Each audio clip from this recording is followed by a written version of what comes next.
నమస్కారం, రచ్చ మీడియాకి స్వాగతం. హెడ్లైన్ చూద్దాం.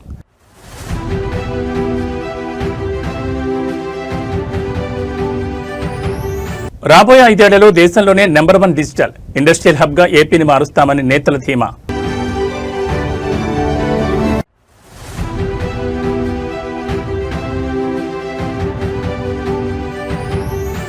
ఢిల్లీలో సీఎం రేవంత్ రెడ్డి ముమ్మర పర్యటన, కేంద్ర మంత్రి మనోహర్ లాల్ ఖట్టర్తో పవర్ఫుల్ భేటీ.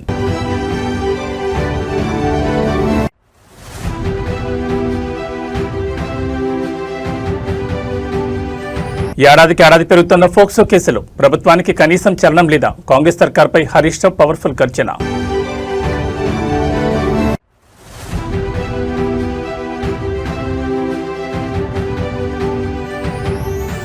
తిరుమలలో అంబానీ ముఖేష్ కుటుంబం సందడి, తెల్లవారుజామున శ్రీవారి అభిషేక సేవలో భక్తి పార్వత్యం.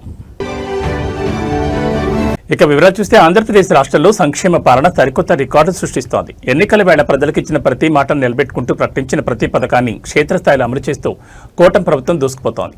అటు సామాన్యుడి సంక్షేమం, ఇటు రాష్ట్ర పారిశ్రామిక అభివృద్ధిని సమపాళలో సమన్వయం చేస్తూ నవ్యాంధ్రను ప్రగతి పదంలో నడిపించడమే లక్ష్యంగా పాలన సాగుతోంది. కూటమి ప్రభుత్వం బాధ్యతలు చేపట్టిన నాటి నుంచి పారదర్శకతకు మరియు జవాబుదారీతనానికి పెద్దపీట వేస్తుంది. వృద్ధులు, వితంతువుల పెన్షన్ల పెంపుదల నుంచి మహిళల ఉచిత బస్సు ప్రయాణం, అన్నదాతలకు పెట్టుబడి సాయం వంటి ప్రతిష్టాత్మక పథకాలను నిరంతరాయంగా అందిస్తోంది.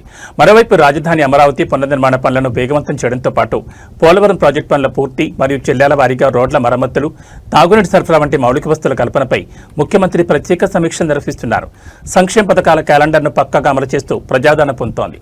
ప్రకటించిన ప్రణాళికల ప్రకారం అర్హులైన ప్రతి ఒక్కరికి సంక్షేమ ఫలాలు అందుతుండటంతో రాష్ట్ర వ్యాప్తంగా ప్రజల నుంచి హర్షాతిరేకాలు వ్యక్తమవుతున్నాయి.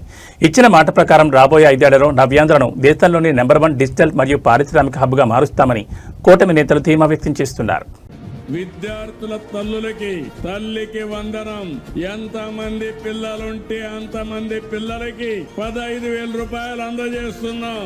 మా ఆడబిడ్డల కోసం శ్రీ శక్తి ఉచిత ప్రయాణ సౌకర్యం. మీరెక్కడికి పోవాలన్నా ఎవ్వరి దయాదార్శనాలు లేకుండా ఈ రోజు ఈ మీటింగ్ లో కూడా మెజారిటీ మా ఆడబిడ్డలే వచ్చారు. మనస్ఫూర్తిగా అభినందిస్తున్నా.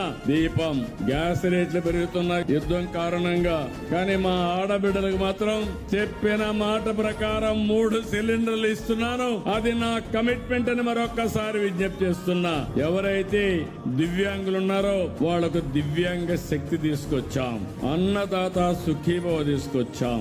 ఆటో డ్రైవర్లుంటే వాళ్లకు కూడా 15,000 రూపాయల ఆర్థిక సహాయం చేస్తున్నాం. మత్స్యకారుల కుటుంబాలుంటే 20,000 రూపాయలు మత్స్యకారు సేవలో ఇచ్చాం. చేనేత కుటుంబాలుంటే 200 యూనిట్లు ఉచితంగా మరమగ్గాలకి 500 యూనిట్లు పవర్ లూమ్స్ కి ఇస్తున్నాం.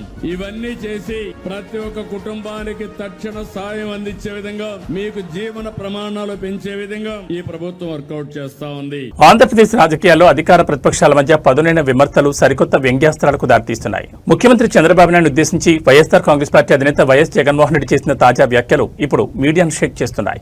కూటమి ప్రభుత్వ వైఫల్యాలను, తప్పులను ఎత్తి చూపితే చంద్రబాబు నాయుడికి నరాలు తెగిపోయేంత బీపీ వచ్చేస్తుందంటూ జగన్మోహన్ రెడ్డి తీవ్రస్థాయిలో ఎద్దేవా చేశారు. కొన్ని సందర్భాల్లో ఆయనకు వచ్చే కోపాన్ని చూస్తుంటే నాకే భయమేస్తుందంటూ జగన్ చేసిన కామెంట్స్ ఏపీ పాలిటిక్స్ లో హాట్ టాపిక్ గా మారాయి. ప్రెస్ మీట్ వేదికగా కూటమి పరిపాలనపై విమర్శలు గుప్పించిన YS Jaganmohan Reddy Chandrababu body language ను టార్గెట్ చేస్తూ సెటైర్లు వేశారు. ప్రభుత్వ లోపాలను ప్రశ్నిస్తే సీఎం చంద్రబాబు విపరీతమైన కోపానికి బీపీకి లోనవుతున్నారని ఆరోపించారు. ఒకానొక దశలో ఆయనకు అంతలా బీపీ పెరిగిపోతుంటే ఎక్కడ ఏమన్నా అయిపోతుందేమోనని తనకే భయమేస్తుందంటూ జగన్ వ్యాఖ్యానించారు.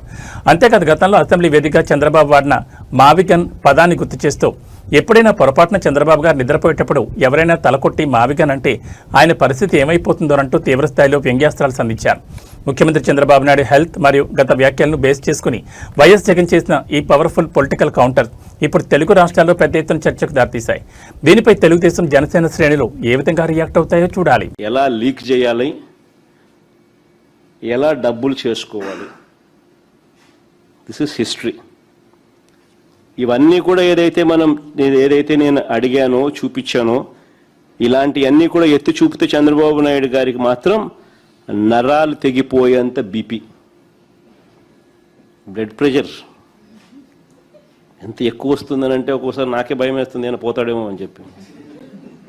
ఎప్పుడైనా పొరపాటున నిద్రపోయేటప్పుడు ఎవడన్నా అట్ట తలుపు అట్ట కొట్టి మావిగన్ అని చెప్పి ఎవడో అన్నాడు అనుకో, టకా అని చెప్పి మనిషి ఏమవుతాడో ఏమో అని చెప్పి ఒక్కోసారి భయం వేస్తుంది.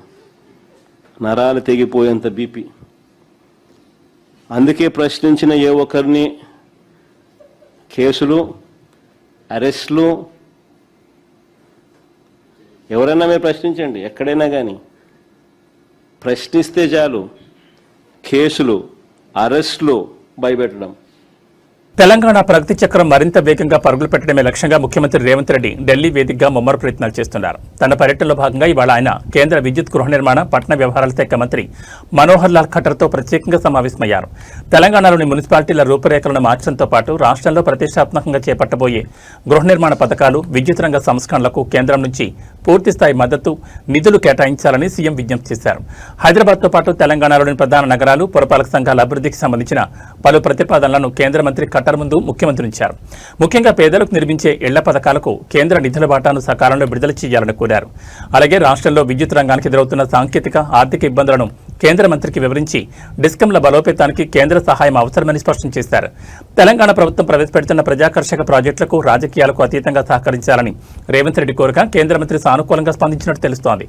కేంద్రం నుంచి రావాల్సిన వాటాలు, మంజూరు కావాల్సిన కొత్త ప్రాజెక్టుల సాధన ఎజెండాగా సాగుతున్న సీఎం రేవంత్ రెడ్డి ఢిల్లీ పర్యటన రాబోయే రోజుల్లో రాష్ట్రానికి పెద్ద ఎత్తున నిధులు తీసుకురావడానికి దోహదపడుతుందని కాంగ్రెస్ వర్గాలు ధీమా వ్యక్తం చేస్తున్నాయి. తెలంగాణలో శాంతి భద్రతల పరిరక్షణ మరియు మహిళల రక్షణ విషయంలో ప్రస్తుత కాంగ్రెస్ ప్రభుత్వం ఘోరంగా విఫలమైందంటూ మాజీ మంత్రి బీఆర్ఎస్ నేత హరీష్ రావు తీవ్రస్థాయిలో విరుచుకుపడ్డారు. రాష్ట్రంలో లా అండ్ ఆర్డర్ పూర్తిగా కుప్పకూలిపోయిందని, దొంగతనాలు, మర్డర్లు, ఫోక్సో కేసులు రోజురోజుకు పెరిగిపోతున్న ప్రభుత్వానికి కనీస చలనం లేదని ఆయన మండిపడ్డారు. కాంగ్రెస్ హయాంలో చిన్నపిల్లలపై లైంగిక దాడులు ఎక్కువవుతున్నాయంటూ అధికారిక గణాంకాలను బయటపెట్టిన హరీష్ రావు మహిళా రక్షణ విభాగాలపై ప్రభుత్వం ఫోకస్ లోపించిందని దుయ్యబట్టారు. ప్రెస్ మీట్ వేదికగా కాంగ్రెస్ పాలనపై హరీష్ రావు గణాంకాలతో సహా బాణాలు సంధించారు. 2024 సంవత్సరంలో 2200 మంది చిన్నపిల్లలపై అఘాయిత్యాలు జరిగితే 2025 నాటికి ఆ సంఖ్య ఏకంగా 2400కు పెరిగిపోయిందని ఆయన ఆందోళన వ్యక్తం చేశారు. ప్రభుత్వం సరైన చర్యలు తీసుకుంటే కేసులు తగ్గాలి, కానీ ఇలా ఎందుకు పెరుగుతాయని ఆయన నిలదీశారు. అంతేకాకుండా పోలీస్ శాఖలోని లోపాలను ఎత్తి చూపుతూ మహిళా వింగ్ ఉన్నతాధికారికి అదనపు బాధ్యతలు అప్పగించడం వల్లే వారు మహిళల రక్షణ మరియు భద్రతపై పూర్తి స్థాయిలో ఫోకస్ చేయలేకపోతున్నారని విమర్శించారు. హోంశాఖను కలిగి ఉన్న సీఎం రేవంత్ రెడ్డి తక్షణమే దీనిపై సమీక్ష జరపాలని డిమాండ్ చేశారు. రాష్ట్రంలో నేరాల నియంత్రణలో ప్రభుత్వం ఉదాసీనంగా వ్యవహరిస్తోందన్న హరీష్ రావు వ్యాఖ్యలు ఇటు పోలీస్ వర్గాలు, అటు రాజకీయ క్షేత్రంలో తీవ్ర చర్చకు దారితీశాయి. విపక్షాల ఆరోపణలపై కాంగ్రెస్ నేతలు ఏ విధంగా కౌంటర్ ఇస్తారో వేచి చూడాలి. ప్రతిరోజు ఈ రాష్ట్రంలో 5-6 చోట్ల చిన్న పిల్లల మీద లైంగిక దాడులు జరుగుతా ఉన్నాయి. ప్రభుత్వం ఏం చేస్తా ఉంది అని నేను అడుగుతా ఉన్నా. ఈరోజు ముఖ్యంగా ఈ రాష్ట్రంలో కాంగ్రెస్ ప్రభుత్వం వచ్చిన తర్వాత ఈ చిన్నపిల్లల మీద లైంగిక దాడులు విపరీతంగా పెరిగిపోయినాయి. 2024 సంవత్సరంలో 2200 మంది చిన్నపిల్లల మీద పోక్సో కేసులు నమోదైనాయి, లైంగిక దాడులు జరిగినాయి. 2025 సంవత్సరంలో ప్రభుత్వం కనీసం చర్యలు తీసుకుంటే తగ్గలే. 2025లో 2400 మంది చిన్నపిల్లల మీద అత్యాచారాలు జరిగినాయి. అంటే ఈ ప్రభుత్వం అసలు పట్టించుకోవడం లేదు. ప్రతి సంవత్సరం ఫోక్సో కేసులు పెరుగుతా ఉన్నాయి. ఇది నేను చెప్తున్న లెక్క కాదు, అఫీషియల్ డాటా. ఎన్సీఆర్బీ డాటా ప్రకారంగానే తెలంగాణ రాష్ట్రంలో రోజు రోజుకు చిన్నపిల్లల మీద అత్యాచారాలు పెరుగుతా ఉన్నాయి. సంవత్సరానికి కేసులు పెరుగుతా ఉన్నాయి. అంటే ఈ ప్రభుత్వం పట్టించుకోవడం లేదు. ఆనాడు కేసీఆర్ గారు ప్రత్యేకంగా మహిళల కోసం ఒక అడిషనల్ డీజీ ర్యాంకులో ఉమెన్ వింగ్ ను పెట్టి, షీ టీమ్స్ ను పెట్టి అనేక చర్యలు తీసుకున్నారు. ప్రతి జిల్లాలో కూడా భద్రతా టీమ్స్ పెట్టారు. కానీ ఈ ప్రభుత్వం దాన్ని నిర్లక్ష్యం చేసింది. ఇవాళ ఉమెన్స్ వింగ్ కు అడిషనల్ డీజీగా ఉన్న వ్యక్తికే సిఐడి ఇన్ఛార్జ్ ఇచ్చారు, ఏసీబీ ఇన్ఛార్జ్ ఇచ్చారు. ఇంకా వారు మహిళల గురించి, చిన్నపిల్లల గురించి. తిరుమల క్షేత్రం ఇవాళ తెల్లవారుజామున వినూత్న ఆధ్యాత్మిక రాజకీయ కోలాహానికి వేదికగా మారింది. దేశీయ ప్రముఖ పారిశ్రామికవేత్త Reliance industries chairman Mukesh Ambani తన కుమారుడు అనంత్ అంబానీ కోడలు రాధికా మర్చెంట్లతో కలిసి శ్రీవారిని సేవించుకున్నారు. ఈ తెల్లవారుజామున ఆలయంలో అత్యంత పవిత్రంగా జరిగే శ్రీవారి అభిషేక సేవలో అంబానీ కుటుంబం ప్రత్యేకంగా పాల్గొంది. వీరికి తిరుమల తిరుపతి దేవస్థానం అధికారులు మహద్వారం వద్ద ఘన స్వాగతం పలికి దర్శన ఏర్పాట్లను పర్యవేక్షించారు. పెళ్లి తర్వాత అనంత్, రాధికా దంపతులు ముఖేష్ అంబానీతో కలిసి శ్రీవారి ఆశీస్సులు తీసుకోవడం ప్రాధాన్యత సంతరించుకుంది. రంగనాయకుల మండపంలో వీరికి వేద పండితులు ఆశీర్వచనం అందించి స్వామివారి తీర్థ ప్రసాదాలు, పట్టు వస్త్రాలు అందజేశారు. ఇదిలా ఉంటే వాళ్ళ తిరుపతి నగరంలో కూటమి ప్రభుత్వం అత్యంత ప్రతిష్టాత్మకంగా నిర్వహిస్తున్న భారీ బహిరంగ సభ ఉండడంతో రాష్ట్ర వ్యాప్తంగా ఉన్న ప్రజాప్రతినిధులు, మంత్రులు, వీఐపీలు తిరుమలకు భారీగా పోటెత్తారు. ఒకేసారి అంబానీ ఫ్యామిలీతో పాటు పొలిటికల్ వీఐపీల తాకిడి గణనీయంగా పెరగడంతో తిరుమల క్యూ కాంప్లెక్స్లు భక్తులతో నిండిపోయాయి. టోకెన్ లేని సాధారణ భక్తులకు శ్రీవారి సర్వదర్శనం లభించడానికి ఏకంగా 18 గంటల సుదీర్ఘ సమయం పడుతోంది. వీఐపీల రద్దీ ఎక్కువగా ఉన్నప్పటికీ సాధారణ భక్తులకు క్యూ లైన్లలో మంచినీరు, అన్నప్రసాదాల పంపిణీకి ఎలాంటి ఇబ్బంది లేకుండా టీటీడీ కట్టుదిట్టమైన చర్యలు చేపట్టింది.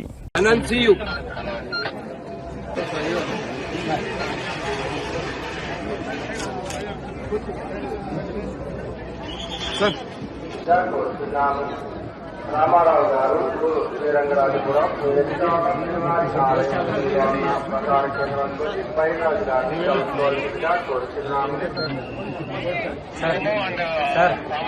గోశాల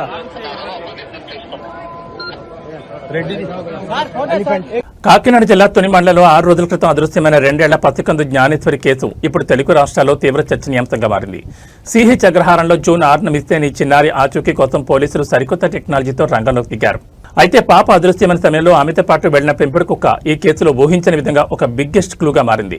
ఆ కుక్కకు బీపీఎస్ ట్రాకర్ అమర్చి అడవిలో గాలించేందుకు ప్రత్యేక బృందాలు సిద్ధమయ్యాయి. మరోవైపు పాత కక్షల వల్లే తన కూతుర్ని ఎవరైనా చంపేసుంటారేమోనని పాప తల్లి వ్యక్తపరుస్తున్న అనుమానాలు ఈ కేసులో కలకలం రేపుతున్నాయి. జూన్ 6న సిహెచ్ అగ్రహారంలోని తన నివాసం బయట ఆడుకుంటూ జ్ఞానేశ్వరి అదృశ్యమైంది. ఆ సమయంలో కుటుంబానికి చెందిన పెంపుడు కుక్క కూడా పాపతో పాటు వెళ్లిపోయింది.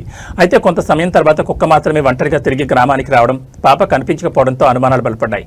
కుక్క ఖచ్చితంగా పాపను తీసుకెళ్లిన రూట్ను గానీ లేదా ఏదైనా ప్రమాదం జరిగిన ప్రాంతాన్ని కానీ గుర్తించుంటుందని భావిస్తున్న తుని పోలీసులు దానికి అత్యాధునిక జీపీఎస్ ట్రాకర్ పరికరాన్ని అమర్చి తిరిగి సమీపంలోని అటవీ ప్రాంతంలోకి తీసుకెళ్లి దర్యాప్తు చేయాలని నిర్ణయించారు. దీని ద్వారా పాప ఎక్కడ ఉందనే సమాచారం లభిస్తుందని నమ్ముతున్నారు. అదే సమయంలో కుటుంబంలో ఉన్న పాత కక్షల కోణాన్ని కూడా పోలీసులు వదిలిపెట్టడం లేదు. పాత కక్షల నేపథ్యంలో కొందరు వ్యక్తులు తన పాపను కిడ్నాప్ చేసి హతమార్చారేమోనని తల్లి ఇచ్చిన ఫిర్యాదుతో పోలీసులు సదరు అనుమానితులను కూడా అదుపులోకి తీసుకుని రహస్యంగా విచారిస్తున్నారు. ఏది ఏమైనా ఈ చిన్నారి అదృశ్యం వెనుక ఉన్న అసలు రహస్యం త్వరలోనే బయటపడుతుందని పోలీసులు ధీమా వ్యక్తం చేస్తున్నారు. అలాగైతే 12 సార్ 12 అయితే దాటింది 11:50 సార్. అదే సార్ టైం చూసుకోలేదు. 12:20 ఇదంతా ఒక 40 నిమిషాలు 30 నిమిషాలు 1% కూడా డౌట్ లేదు సార్. అంతా క్లియర్, అంత లేదు. ఏంటండి? లేదు సార్, లేదు, నార్మల్ గా ఉన్నాను సార్. అయితే వచ్చి పిలిచి ఎప్పుడైతే అడిగాడో అప్పటి వరకు తెలియదు సార్ మా పాప మిస్ అయిపోయింది అని. అయితే అనుకున్నా అని ఏమైందిరా అని అడిగితే అలా కొండన్నా మీ అమ్మాయి ఏడుతుందంట, ఊర్లో అతనికి కనిపించిందంట నాతో చెప్పాడు, వచ్చేసి భయపడిపోయాడంట, కుక్క కలబడితే అని నాతో చెప్తే నేను వచ్చాను చూసుకుంటూ వస్తున్నానని చెప్పాడు సార్. ఇలాగని చెప్తే అంతలోకి ఈ అబ్బాయి కూడా వచ్చి వెతకడానికి మొదలు పెట్టాను సార్ ఏమైపోయిందని. డిపార్ట్మెంట్ కి చెప్పి అంత అనుకోలేదు సార్. ఎందుకంటే తోటలోనే ఎక్కడైనా ఏ గదిలోనైనా నిద్రైపోయింది కదా, మంచి ఎండ సార్, నిద్రైపోయి ఉంటది, కుక్క పిల్ల కూడా ఉంది కదా వచ్చేస్తాదిలే అన్నది ఏమేమైనా ఉన్నాను సార్. అప్పుడు ఆ ప్లేస్ చూపిస్తే ఎక్కడే మీ పాప కనిపించింది అని చెప్తే మొత్తం అదంతా కనిపిస్తే అక్కడ కుక్క వెంట్రుకలను మా అమ్మాయి తల వెంట్రుకలు ఉన్నాయి సార్. ఆ అమ్మాయికి జుబ్బా వంగానే ఉంది సార్, అండర్వేర్ లేదు సార్. ఉంటేనే వీళ్ళు ఇలా పై సైడ్ వెళ్తే నేను ఇలా కింద సైడ్ వెళ్ళి ఒకవేళ ఎక్కడైనా ఉన్నదేమో నెతికి బోర్ల దగ్గరికి వెళ్ళాను సార్, ఏమన్నా కన్నాలాట ఉన్నాయని. ఏమీ లేదు సార్, ఎలా ఉన్నాయి అలాగే ఉన్నాయి, మొత్తం చూసాను సార్. మరి ఈ మధ్యలో ఏం జరిగిందో తెలియదు సార్. మొత్తం ఈ ప్రాసెస్ అంతా ఒక 30 నిమిషాల నుంచి 40 నిమిషాల్లోనే జరిగింది సార్. మరి టైం ఎగ్జాక్ట్ గా టైం ఎంత అవుతుందో తెలియదు సార్. నేను ఇంట్లో కూర్చుంటే పైనుంచే వచ్చాడు సార్ మాకు చెప్పిన అన్ని. అయితే పైనుంచి వచ్చి చెల్లి అని పిలిచి మీ పెద్ద బుజ్జమ్మ ఎక్కడ ఉంది అని అడిగారు సార్. వాళ్ళ నా దగ్గర ఉందన్యా కొత్తపల్లి కోచర్ దగ్గర వెళ్ళారు అన్యా అన్నాను. అంటే ఒకసారి కనుక్కో చెల్లి మీ ఆయనకు ఫోన్ చేసి అంటే నా దాంట్లో బ్యాలెన్స్ లేదన్యా నువ్వే ఫోన్ చెయ్యి అంటే వాళ్ళు ఫోన్తో చేశారు సార్. చేసిన తర్వాత ఈ అబ్బాయిని అడిగితే నా దగ్గర లేదు, వాళ్ళ అమ్మకి అప్పచెప్పేసానని వాళ్ళ నాన్న అన్నాడు సార్. వాళ్ళ నాన్న అంటే మేమిద్దరం అంటే వాళ్ళ అమ్మ దగ్గర ఉందని నేను నా దగ్గర ఉందని ఈ అబ్బాయి అనుకున్నాం సార్. అంత మేము నలుగురిమే ఆ పక్కనే. ఆంధ్రప్రదేశ్ జైళ్ల శాఖలో అత్యంత షాకింగ్ భద్రతా వైఫల్యం వెలుగు చూసింది. వైఎస్ఆర్ కడప సెంట్రల్ జైల్లో జీవిత ఖైదు అనుభవిస్తున్న ఒక ప్రమాదకరమైన నేరస్తుడు పోలీసులు కళ్ళుగప్పి పారిపోయాడు.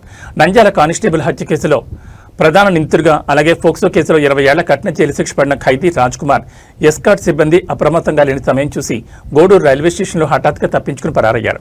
ఖైదీ రాజ్ కుమార్ గత కొంతకాలంగా మానసిక ఆందోళన, అనారోగ్య కారణాలతో బాధపడుతుండటంతో జైలు అధికారుల అనుమతితో గత ఏప్రిల్ నెలలో అతని చికిత్స నిమిత్తం విశాఖపట్నంలోని ప్రభుత్వ మానసిక క్లినిక్ తరలించారు. అక్కడ చికిత్స ముగిసిన అనంతరం ఎస్కాట్ పోలీసులు అతన్ని తిరిగి జైలు మార్గంలో కడప సెంట్రల్ జైలుకు తీసుకొస్తున్నారు. అయితే ప్రయాణంలో భాగంగా నెల్లూరు జిల్లా గూడూరు రైల్వే స్టేషన్కు చేరుకోగానే పోలీసులు కాస్త అప్రమత్తత కోల్పోయిన తరుణాన్ని ఆసరాగా చేసుకుని ఖైదీ రాజ్ కుమార్ క్షణాల వ్యవధిలో రైలు దిగి చీకట్లోకి పారిపోయాడు. నిందితుడు నేర చరిత్ర చూస్తే సమాజానికి అత్యంత ప్రమాదకరమైన వ్యక్తి కావడంతో రైల్వే ప్రొటెక్షన్ ఫోర్స్ మరియు లోకల్ పోలీసులు గూడూరు జంక్షన్ పరిసరాలను జల్లెడపడుతున్నారు. ఒక కానిస్టేబుల్ చంపిన కేసులో ముద్దాయిగా ఉన్న వ్యక్తిని తరలించడంలో ఎస్కాట్ పోలీసులు ఇంత నిర్లక్ష్యంగా ఎలా వ్యవహరించారనే దానిపై ఉన్నతాధికారులు తీవ్ర ఆగ్రహం వ్యక్తం చేస్తున్నారు. బాధ్యులైన సిబ్బందిపై క్రమశిక్షణ చర్యలకు ఆదేశించారు. ప్రస్తుతం నిందితుడి ఫోటోలను అన్ని పోలీస్ స్టేషన్లకు పంపి గూడూరు రైల్వే స్టేషన్ సీసీటీవీ ఫుటేజ్లను క్షుణ్ణంగా పరిశీలిస్తున్నారు.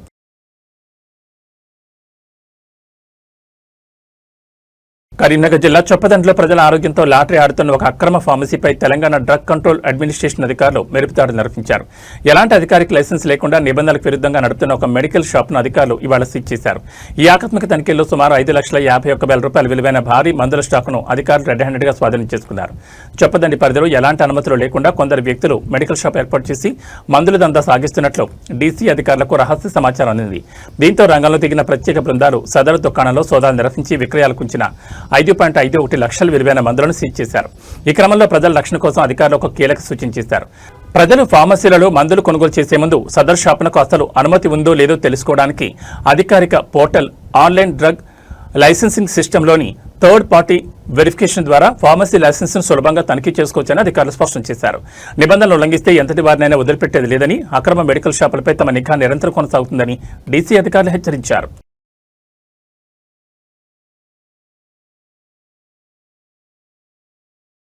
హైదరాబాద్ ఉప్పల్ జంక్షన్లోని ప్రతిష్టాత్మక స్కైవాక్ వద్ద గురువారం రాత్రి ఒక షాకింగ్ ఘటన వెలుగు చూసింది. ఇక్కడ పబ్లిక్ లిఫ్ట్లో రాహుల్ అనే యువకుడు సాంకేతిక లోపం కారణంగా ఏకంగా 2 గంటలకు పైగా లోపలే చిక్కుకుపోయాడు. రాత్రి వేళ లిఫ్ట్ మధ్యలోనే ఆగిపోవడం, అత్యవసర సమయాల్లో స్పందించాల్సిన టెక్నీషియన్లు తీవ్ర ఆలస్యం చేయడంతో సదరు యువకుడు లిఫ్ట్ లోపలే ఊపిరాడక తీవ్ర అస్వస్థతకు గురయ్యాడు. తాను ఒక హార్ట్ పేషెంట్నని, లోపల శ్వాస తీసుకోవడానికి నరకం చూశానని బాధితుడు ఆవేదన వ్యక్తం చేయడం నగరంలో తీవ్ర కలకలం రేపుతోంది.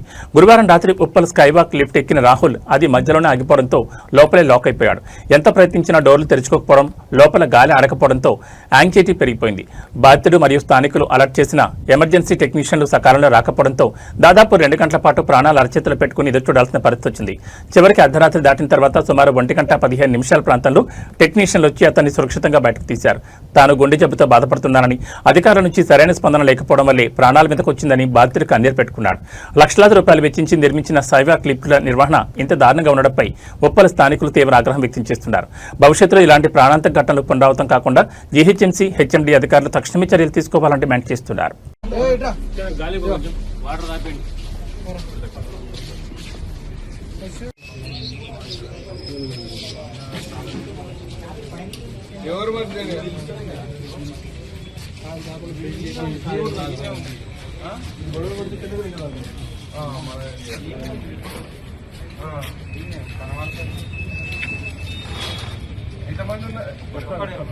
ఇంతకుముందు ఉన్నది ఇప్పుడు అయింది అయిపోయింది ఉన్నది కానీ ఇప్పుడు ఇది ఇంతకుముందు అయిందా? ఇప్పుడే వైరాల్ వచ్చి డోర్ ఓపెన్ చేస్తే స్టక్ అవుతుంది. కృష్ణా జిల్లా ఉయ్యూరులో పెనంలూరు నియోజకవర్గ వైసీపీ సమన్వయకర్త దేవభక్తుని చక్రవర్తి ఆధ్వర్యంలో వెన్నెపోటుకు 2 ఏళ్ల పేరుతో నిరసన కార్యక్రమం నిర్వహించారు. వీరమతల్లి ఆలయం నుంచి ఎంఆర్ఓ కార్యాలయం వరకు భారీ ర్యాలీ చేపట్టిన వైసీపీ నాయకులు, కార్యకర్తలు ప్రజా సమస్యల పరిష్కారం కోసం ఎంఆర్ఓకు వినతిపత్రం అందజేశారు. ఈ సందర్భంగా దేవభక్తుని చక్రవర్తి మాట్లాడుతూ ముఖ్యమంత్రి చంద్రబాబు ప్రతి నెల కోట్ల రూపాయల ప్రజాధనాన్ని ప్రచారం కోసం దుర్వినియోగం చేస్తున్నారని ఆరోపించారు. చంద్రబాబుకు పబ్లిసిటీ పిచ్చి పట్టిందని, స్టవ్ వెలిగించకుండానే చేపల కూర వండుతున్నట్లుగా పాలన సాగుతుందని ఎద్దేవా చేశారు.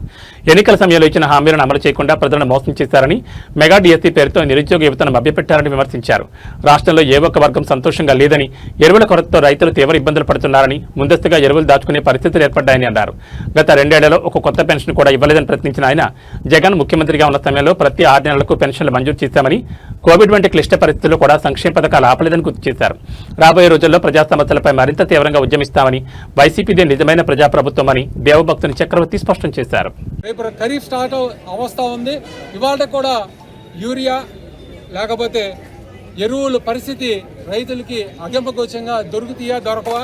మరి ఇవాళ కూడా మనం కనుక ఏదో విలువైన వస్తువులు కనుక నమీబియా దేశంలో ఆహారం కోసం కనుక పరిగెత్తుకుంటూ వెళ్ళి రాబోయే 6 నెలలకి ముందలే విపత్తుని గ్రహించుకుని దాచుకునేటువంటి పరిస్థితి ఎలాగైతే ఉంటుందో మరి ఇక్కడ కూడా రైతాంగం కూడా వెళ్ళి ఎక్కడ దొరికితే అక్కడ 4 కట్టలో 2 కట్టలో 1 కట్టో మరి యూరియా కానీ డిఏపీలు కానీ తీసుకొచ్చి నిల్వ ఉంచుకునేటువంటి దౌర్భాగ్యమైన పరిస్థితిలో కొనసాగుతూ ఉందంటే ఇంతకన్నా సిగ్గుసేటు, ఇంతకన్నా నీతిమాలినతనం ఇంకొకటి లేదని చెప్తా ఉన్నా. మీది డబుల్ ఇంజిన్ ప్రభుత్వాన్ని సొల్లు కవర్లు చెప్పుకుంటూ మీరు కాలయాపన చేసుకుంటూ వచ్చారు. మేము అడుగుతా ఉన్నాం, అక్టోబర్ నెలలో ముందా తుఫాన్ వచ్చి నష్టపరిహారం ఎన్యూమరేషన్ జరిగితే నేటికి కూడా ఖరీఫ్ సీజన్ స్టార్ట్ వస్తూ ఉంటే కూడా నేటికి కూడా రైతులకి మరి వాళ్ళకి నష్టపరిహారం చెల్లించినటువంటి దౌర్భాగ్యమైన నిష్టచరిత్రపు పరిస్థితిలో మీరు కొనసాగుతున్నారంటే దేనికి మీ విజనరీ, దేనికి మీ వయసు, దేనికి మీ అనుభవం? ఈ అనుభవాన్ని అంతా ఎక్కడ పెట్టారు? ఎప్పుడెప్పుడా అని చెప్పి నిరుద్యోగ యువత ఎప్పుడు ఎదురు చూసేటువంటి డిఎస్సిని తొంగలో దొక్కారు. మీరు కాసులు దండుకుంటానికి సరుకులాగా తయారు చేసినటువంటి నిష్ఠ దరిద్రపు పరిపాలన కొనసాగిస్తూ ఉన్నారంటే దీనికన్నా హేనీయం ఇంకోటి లేదని మీ ద్వారా తెలియజేసుకుంటూ, మరి వెన్నుపోటుకి ఇంకా ఇలా చెప్పుకుంటా ఉంటే చాలా ఉన్నాయి. ఆడబెట్టినది ఇస్తా ఉన్నారు, మహిళలను మోసం చేశారు, ఆరోగ్యశ్రీ ఇస్తా ఉన్నారు, ఆరోగ్యశ్రీని ఎత్తేశారు. ఇవాళ కూడా ఒక పేదవాడికి ఆరోగ్యశ్రీ కార్డు తీసుకెళ్లి ఆయన ఆరోగ్య భద్రతను కూడా కోల్పోయినటువంటి దిష్ట దరిద్ర పరిస్థితిలో ఈ ప్రజానీకం అల్లాడుతుందని, మరి ఇటువంటి దౌర్భాగ్యమైన పరిస్థితిలో ప్రజలు కొనసాగుతూ ఉన్నారు. కాబట్టి వారి తరఫున మేము వైఎస్ఆర్ కాంగ్రెస్ పార్టీ తరఫున మేము వారి సమస్యల్ని ఎత్తి చూపించి మరి నిరసన పోరాబాట పట్టి, ఎందుకంటే మీకు 2 సంవత్సరాల కాలం పరిపాలనా కాలం మేము ఇచ్చాం.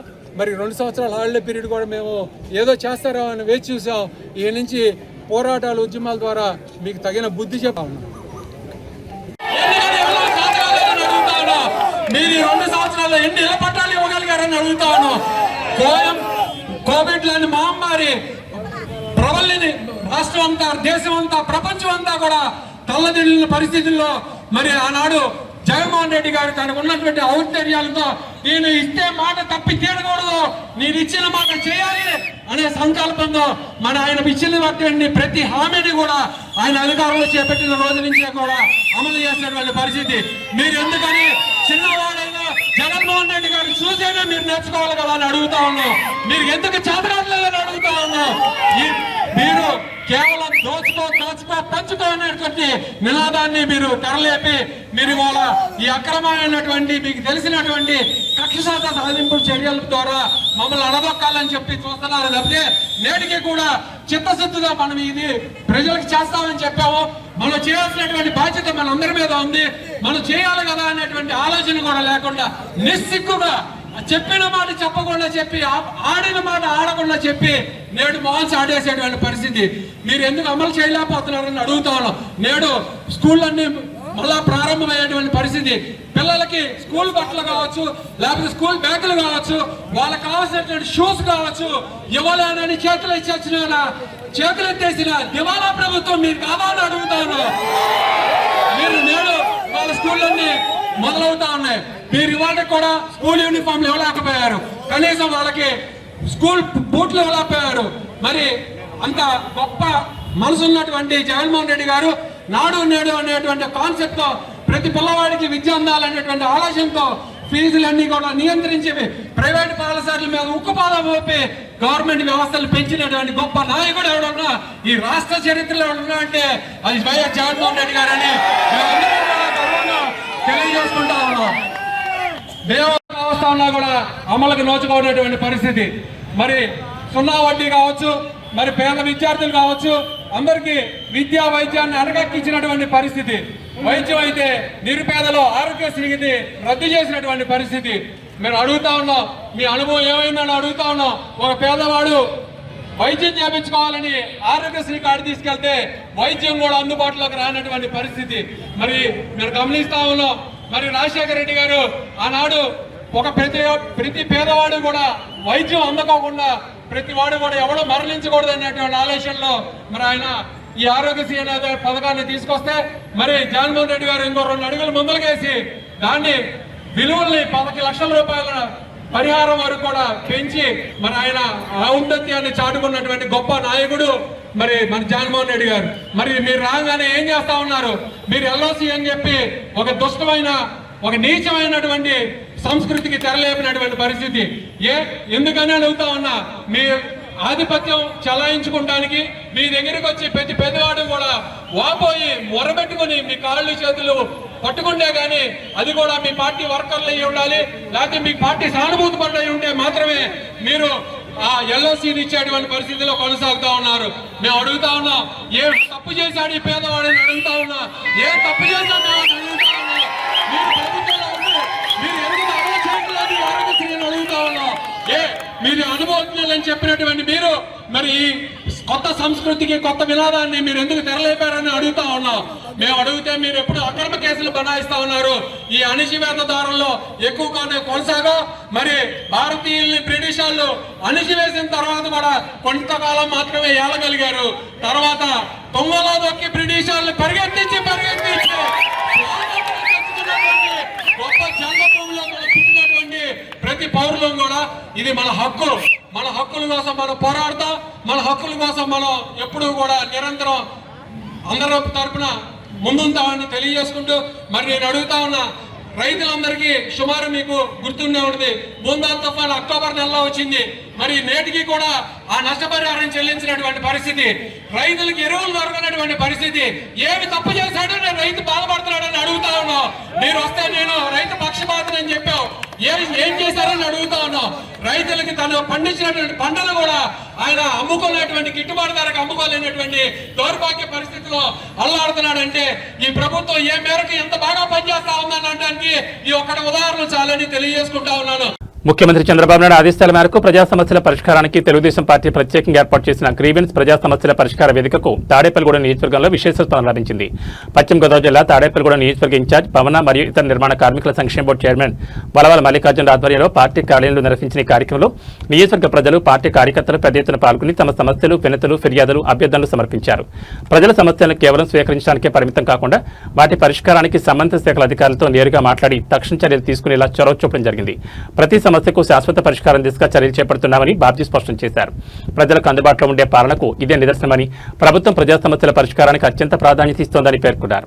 ఈ కార్యక్రమంలో పట్టణ, పెంటపాడు మండల అధ్యక్షులు, క్లస్టర్, యూనిట్, బూత్ ఇన్ఛార్జీలు, పార్టీ నాయకులు, కార్యకర్తలు భారీ సంఖ్యలో పాల్గొని విజయవంతం చేశారు.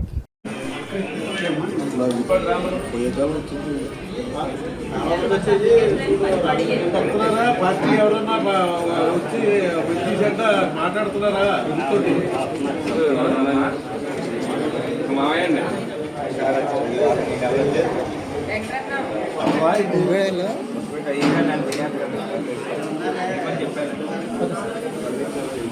నువ్వు రారా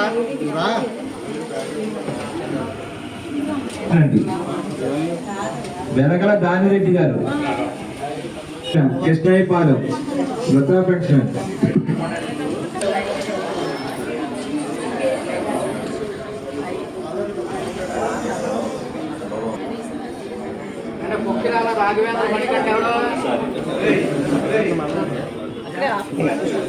రెడ్డి కృష్ణయ్యపాలెం అండి, శ్రీరామూర్తి గారు నెంబరే ఉండాలి ఖచ్చితంగా.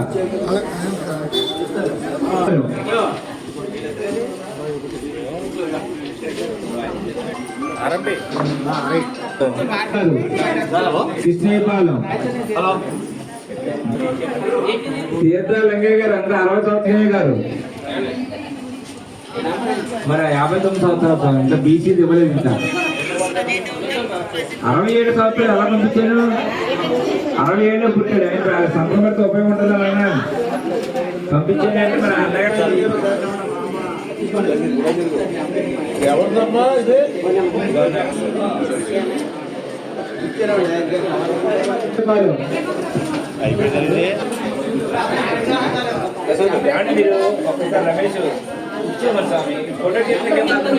ఉండ్రాజు వరకు మారయ్య, మహాత్తమ్మ, 31వ వార్డు, ఉండ్రాజు వరకు మహాత్తమ్మ.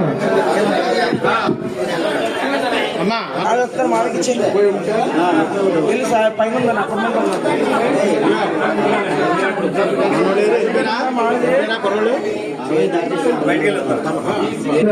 ఇచ్చేది అదే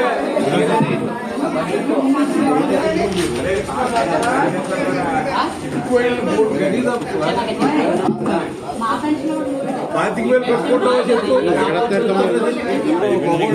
అనిత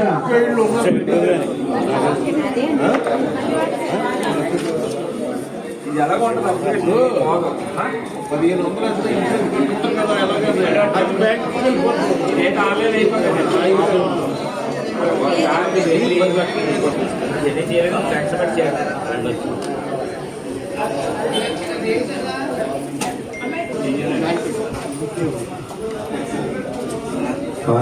అంటే ఇంటర్ కదా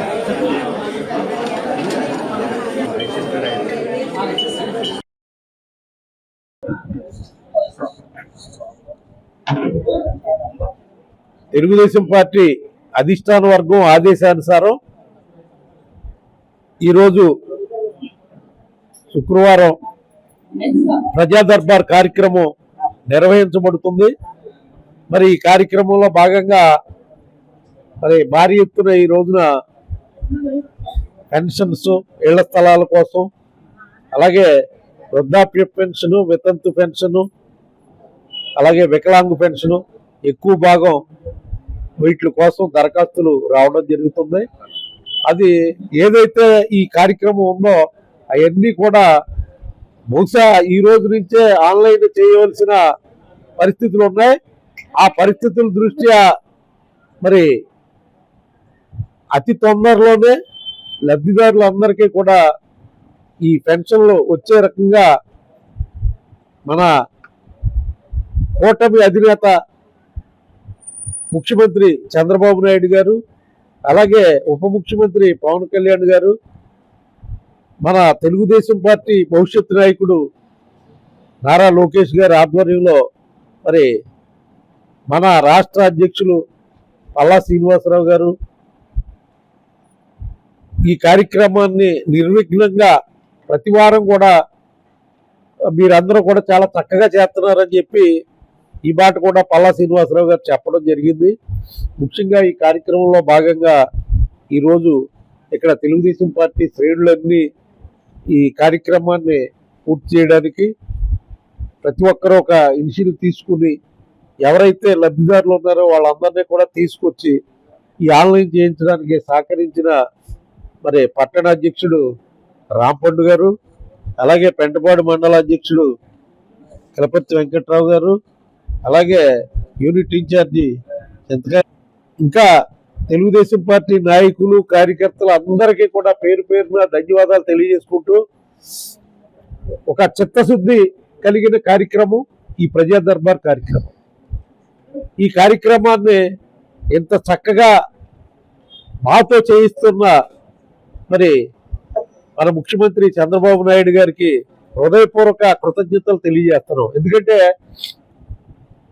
వారానికి ఒక రోజు ప్రజలకు సేవ చేసుకునే భాగ్యం కల్పించినందుకు మనస్ఫూర్తిగా మరి కూటమి ప్రభుత్వాన్ని హృదయపూర్వక కృతజ్ఞతలు తెలియజేసుకుంటూ మరి వేళ ఏదైతే ఈ పెన్షన్ కార్యక్రమం అనేది 4,000 రూపాయలు అనేది ఏ రాష్ట్రంలోనూ లేదు. ముఖ్యంగా మరి తెలుగు రాష్ట్రమైన తెలంగాణలో మాత్రం 2,000 ఇస్తున్నారు, అలాగే హర్యానాలో ఇస్తున్నారు. మిగతా అన్ని చోట్ల 500 నుంచి 1,000 రూపాయలు తప్పితే అంతకు మించి ఉన్న రాష్ట్రాలు ఏ రాష్ట్రం లేదు. ఒక్క ఆంధ్రప్రదేశ్లో మాత్రమే మరి ఈ పెన్షన్ని 4,000 రూపాయలు చేసిన ఘనత చంద్రబాబు నాయుడు గారికే దక్కుతుంది. అసలు 200 రూపాయల నుంచి 1,000 రూపాయలు చేశారు, 1,000 నుంచి 2,000 ఆయనే చేశారు. మధ్యలో జగన్మోహన్ రెడ్డి గారు 2,000 నుంచి 3,000 చేస్తాకే 5 సంవత్సరాలు పట్టింది. అయితే మనం వచ్చిన వెంటనే 4,000 రూపాయలు ఇస్తారన్నాం. అది 3 నెలలు కూడా కలిపి వాగ్దానం చేసిన ముందు 3 నెలలు ముందు నుంచి ఆ 3,000 రూపాయలు కూడా కలిపి మరి మొదటి నెలలోనే ఆ డబ్బులు ఇవ్వడం జరిగింది. పశ్చిమ గోదావరి జిల్లా తాడేపల్లిగూడెంలో వైఎస్ఆర్ కాంగ్రెస్ పార్టీ నియోజకవర్గ ఇన్ఛార్జ్ వడ్డీ రఘురామనాయుడు ఆధ్వర్యంలో వెన్నెపోటుకు 2 ఏళ్ల పేరుతో భారీ నిరసన బైక్ ర్యాలీ నిర్వహించారు. కూటమి ప్రభుత్వ ప్రజా వ్యతిరేక విధానాలు, ఎన్నికల సమయంలో ఇచ్చిన హామీల అమల్లో వైఫల్యాన్ని నిరసిస్తూ వైఎస్ఆర్సీపీ శ్రేణులు పెద్ద ఎత్తున పాల్గొన్నాయి. ఈ సందర్భంగా వడ్డీ రఘురామనాయుడు మాట్లాడుతూ ప్రజలకు ఇచ్చిన హామీలను నెరవేర్చకుండా సూపర్ 6 సూపర్ సక్సెస్ అంటూ కూటమి ప్రభుత్వం ఆర్భాటాలకు పాల్పడడం హాస్యాస్పదమని విమర్శించారు. హంగు ఆర్భాటాలతో ఉన్నది లేనట్లు లేనిది ఉన్నట్లు చూపిస్తూ ప్రజలను మోసం చేస్తున్నారని మండిపడ్డారు. ఎన్నికల సమయంలో బాండ్ పేపర్లపై సంతకాలు చేసి మరీ ఇచ్చిన హామీలను అమలు చేయాలని, ప్రజలకు న్యాయం జరిగే వరకు వైఎస్ఆర్సీపీ పోరాటం ఆగదని స్పష్టం చేశారు. ప్రజల తరపున ప్రభుత్వంపై ఒత్తిడి తీసుకురావడమే ఈ నిరసన కార్యక్రమాల ప్రధాన ఉద్దేశమని వడ్డీ రఘురామనాయుడు పేర్కొన్నారు. ఈ కార్యక్రమంలో వైసీపీ నాయకులు, కార్యకర్తలు, అభిమానులు పాల్గొన్నారు. వైఎస్ఆర్ కాంగ్రెస్ పార్టీ అధ్యక్షుడు వైఎస్ జగన్మోహన్ రెడ్డి గారి ఆదేశాల మేరకు ఈ 2 ఏళ్ల వెన్నుపోటు పాలన మీద ఇవాళ ఏదైతే ప్రజలకు ఇచ్చిన హామీలు నెరవేర్చుకోకుండా సూపర్ 6 సూపర్ సక్సెస్ అని ఏదైతే సమరాలు జరుపుకుంటున్నారో, ఇవాళ ఏదైతే ప్రజలకు ఇచ్చిన వాగ్దానాలు నెరవేర్చుకోకుండా ఇవాళ అంగు ఆర్భాటాల్లో లేనట్టు చూపించి ఇవాళ ప్రజలను మభ్యపడతా ఉన్నారు. ఇవాళ ఈ రాష్ట్రం మాజీ ముఖ్యమంత్రి వైఎస్ఆర్ కాంగ్రెస్ పార్టీ అధ్యక్షుడు జగన్మోహన్ రెడ్డి గారు ఇవాళ రాష్ట్రంలో ఉన్నటువంటి అక్కచెల్లెల గురించి, అన్నదమ్ముల గురించి, రైతు సోదరుల గురించి, అలాగే విద్యార్థుల గురించి, డిఎస్సీ చదివినటువంటి స్టూడెంట్స్ గురించి, వీళ్ళందరి గురించి కూడా ఈ రాష్ట్ర ప్రభుత్వం మీద ఒత్తిడి తీసుకొచ్చే విధంగా, ఈ రాష్ట్ర ప్రభుత్వం మీద ఒత్తిడి తీసుకొచ్చే విధంగా ఇవాళ ఈ నిరసన కార్యక్రమాలన్నీ కూడా చేయడం జరుగుతుంది. ఇవాళ ఏదైతే మీరు కూటమి ప్రభుత్వం ఇవాళ అధికారంలోకి వచ్చేటప్పుడు మీరు ఏదైతే వాగ్దానాలు ఇచ్చారో, ఇవాళ 15,000 అక్కచెల్లెమ్మకి ఇస్తా అన్నారు. 8,000 మీరు ఇచ్చారు. 8,000 కోట్లు అక్కచెల్లెమ్మకి ఇచ్చారు. కాపు నేస్తం అని మీరు ఒక్క రూపాయి కూడా కాపు సోదరులకి ఇవ్వలేదు. రైతులకి సంవత్సరానికి కేంద్ర ప్రభుత్వంతో సంబంధం లేకోకుండా 20,000 రూపాయలు ఇవాళ రైతుకి ఇలా అన్నదాత సుఖీభావ అని మేము రైతు భరోసా పెడితే మీరు అన్నదాత సుఖీభావ అని పెట్టారు. ఏ రైతు సుఖంగా లేడు. మేము అన్నదాతకి ఇవాళ రక్షణగా ఉంటాం, అన్నదాతగా అండగా ఉంటామని మేము చెప్తే మీరు అన్నదానికి సుఖీభావాన్ని పెట్టి ఏ రైతు సుఖంగా ఈ రాష్ట్రంలో ఉన్నాడని మేము అడుగుతా ఉన్నాం. అలాగే ఇవాళ ఏదైతే ఇవాళ స్కూల్ ఫీజులు కడుతున్నారో, ఇవాళ స్కూల్ ఫీజులు పట్టలేక అక్కచెల్లెమ్మలు ఇవాళ ఇబ్బంది పడే రోజులు ఉన్నాయి. ఎవరికి సర్టిఫికెట్లు ఇవ్వకుండా ఇబ్బంది పడే రోజులు ఉన్నాయి.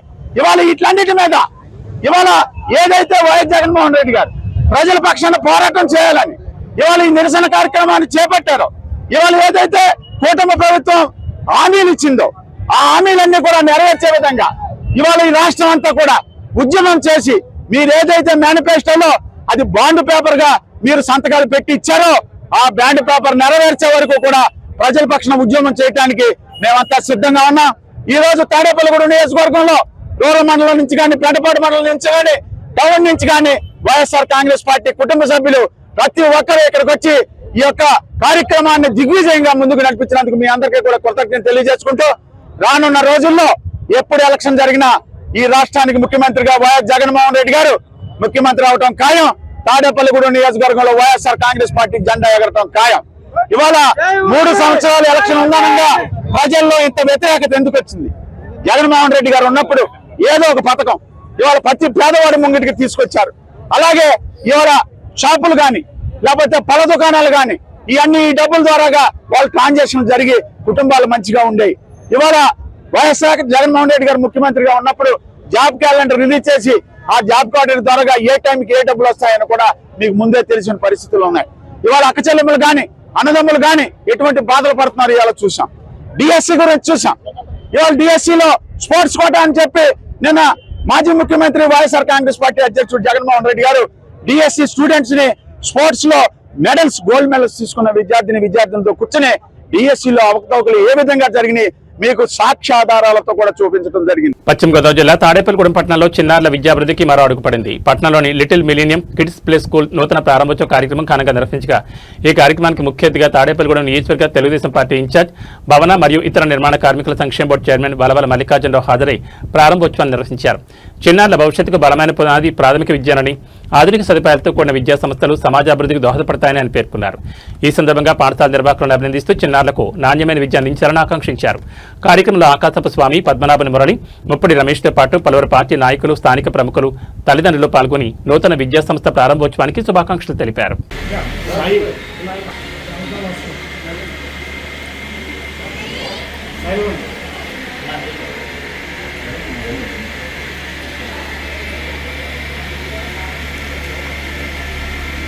కృష్ణా జిల్లా పెడనలో వైఎస్ఆర్ కాంగ్రెస్ పార్టీ ఆధ్వర్యంలో నిర్వహించిన వెన్నుపోటుకు 2 ఏళ్ల నిరసన కార్యక్రమం రాజకీయ వేడిని రాజేసింది.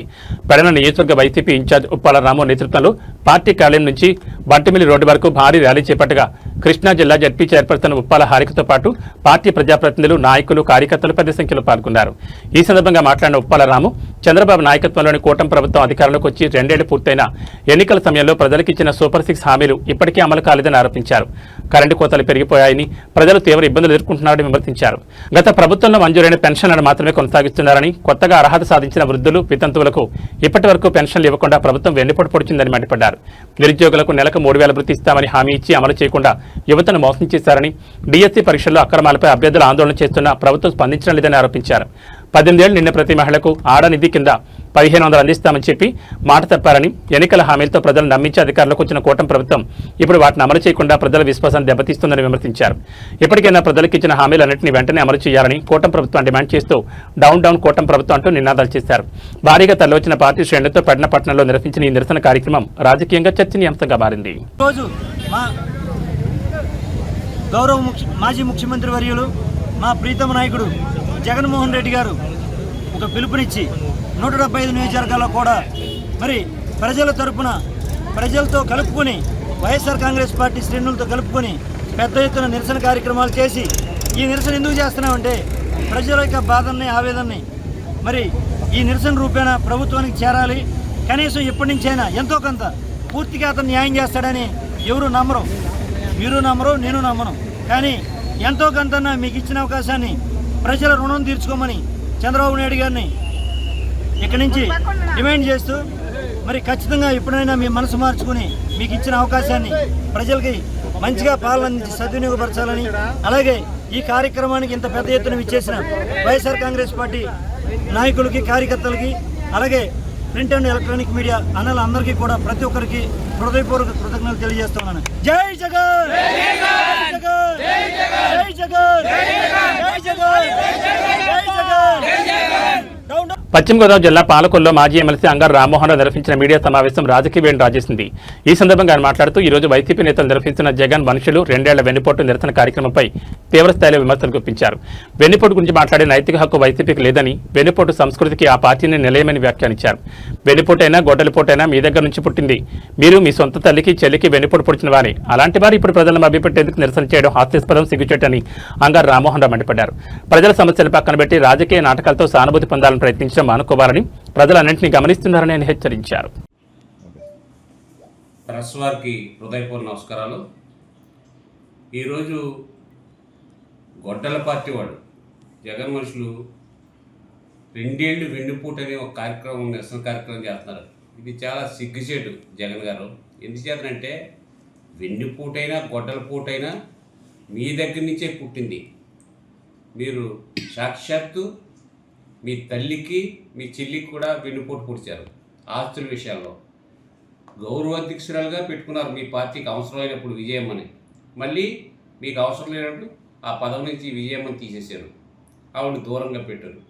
మీ చెల్లెల్ని నీ ఆస్తుల కోసం, నీ ఆస్తుల విషయాల కోసం ఆవిడ వేరే పార్టీకి బయటికి గింటేశారు. అసలు వెన్నుపోటు అనేది ఎవరి దగ్గర? ఈ దగ్గరే జనం నేర్చుకోవాలి. వెన్నుపోటు అంటే ఏ విధంగా ఉంటుంది? ఇవాళ మహిళా లోకాన్ని, మహిళకి ఏ సందేశం ఇచ్చావు? 5 ఏళ్ళు ముఖ్యమంత్రిగా చేసి మహిళా లోకాన్ని, తల్లిని కానీ చెల్లిని కానీ పక్కకు గెంటేసినా పర్వాలేదు అనే సందేశాన్ని ప్రజలకు ఇచ్చావు. నిన్ను అసలు ఎవరు నమ్ముతారు? మహిళా లోకం ఎవరైనా నమ్మే పరిస్థితి ఉందా? మేము 2 ఏళ్ళైనా ఇచ్చిన మాట ప్రకారం 100కి 90% అన్ని కార్యక్రమాలు చంద్రబాబు నాయుడు గారు కూటమి అమలు చేస్తుంది. ఎక్కడా కూడా ధైర్యంగా తిరిగే అవకాశం ఉంది మాకు. ఈవేళ నువ్వు ఈ రకం కార్యక్రమాలు చేస్తున్నావు, ఈ రకంగా కార్యక్రమాలు తీసుకున్నావు. పార్టీ నడిపే వ్యక్తి ఈ రకంగా ఉంటే రాబోయే కాలంలో నీ దగ్గర ఉన్న నలుగురు కూడా నీ దగ్గర ఉండరు. నిజేతంటే నువ్వు పార్టీ మూసేయాల్సిన పరిస్థితి వస్తుంది. నువ్వు మళ్ళీ బెంగళూరు పోవాల్సిన పరిస్థితి వస్తుంది. నిజేతంటే ఈ రకమైనటువంటి కార్యక్రమాలతో నువ్వు కాలక్షేపం చేయలేవు. నువ్వు ఉన్నదంతా కేవలం డబ్బు డబ్బు డబ్బు అనే దాంతోనే నీ పరిపాలన చేసావు. ఈవేళ ఈ రాష్ట్రంలో ఉన్న ప్రజలందరి యొక్క ఆస్తులు నీకు రాసేసినా కూడా నీ కోరిక తీరవద్దు. డబ్బు మీద అంత వ్యామోహం గల వ్యక్తి. మరి నువ్వు అసలు ఏ రకంగా పుట్టావో జగన్ గారు మాకు తెలీదు. అంచేత మమ్మల్ని 2 ఏళ్ళు వెన్నుపోటు అనే అనడం ఎంతవరకు సమంజసంగా లేదు. ఆ మాటను విరమించుకో. నువ్వు రాజకీయ పార్టీని నడపాలంటే ప్రజలు ఎదుర్కొన్న సమస్యల మీద మాట్లాడు, ప్రజా సమస్యల మీద పోరాడు. ఇవాళ నీ తల్లికి నీ చెల్లికి న్యాయం చేయి. మీ నాన్న ఒప్పందం ప్రకారం ఏదైతే ఎంఈఓ ఉందో ఆ రోజు నలుగురు మనవాళ్ళకి మనవరాళ్ళకి పంచుకోవాలని మీ నాన్న చెప్పాడు. అది నీ వ్యక్తిగతమైనా కూడా సమాజంలో నువ్వు ఒక రాజకీయ పార్టీలో ఉన్నావు, ఒక పార్టీని నడుపుతున్నావు. మరి నీ చెల్లెలికి అంత ద్రోహం చేసేసి దేశంలో ఉన్న వాళ్ళందరూ నీ మేనల్లుళ్ళు అన్నావు. నీ సొంత మేనల్ని ఆశీర్వదించలేకపోయావు, సొంత మేనల్లుడి పెళ్లికి వెళ్ళలేకపోయావు జగన్ గారు. ఇవన్నీ కూడా ప్రజలు గమనిస్తున్నారు. అంచేత నువ్వు మా పార్టీని విమర్శించే స్థాయి కానీ లేకపోతే నీకు అంత గొప్ప విషయాలు కానీ మా పార్టీ అవకాశం ఇవ్వదు. ఈవేళ ప్రజలకు జవాబుదారిగా, పేదవాడికి జవాబుదారిగా, మహిళకి జవాబుదారిగా మా చంద్రబాబు నాయుడు గారు, పవన్ కళ్యాణ్ గారు పనిచేస్తున్నారు. నువ్వు ఇది గుర్తుపెట్టుకుని మాట్లాడాలని జగన్ గారికి హెచ్చరిస్తున్నాం. నీ ప్రవర్తన మార్చుకో. కూడా గొడ్డల పార్టీగా పేరెట్టొచ్చు నీకు. ఎందుకంటే సొంత బాబాయిని గుండుపూటని ప్రచారం చేసుకున్నావు, గొడ్డలతో పుడిచేసి గుండుపూటని ప్రచారం చేసుకున్నావు. ప్రజలందరూ కూడా గమనించారు. నీ చిన్నాన్న కూతురు ఈవేళ మరో నాకు న్యాయం కావాలని సిబిఐ దగ్గరికి అందరి దగ్గరికి గుళ్ళని గోళ్ళెత్తి ఆ అమ్మాయి రోడ్డు ఎక్కి తిరుగుతుంటే దానికి జవాబు చెప్పలేకపోయావు. నువ్వు ఈవేళ గొడ్డల పూట అనేది గొడ్డలే సంస్కారం నీది. నువ్వు రాబోయే కాలంలో నీ గొడ్డల గుర్తే పెట్టుకో. నువ్వు ఇక వేరే గుర్తు, అస్తం గుర్తు ఇవి అక్కర్లేదు, నీకు గొడ్డల గుర్తు పెట్టుకో.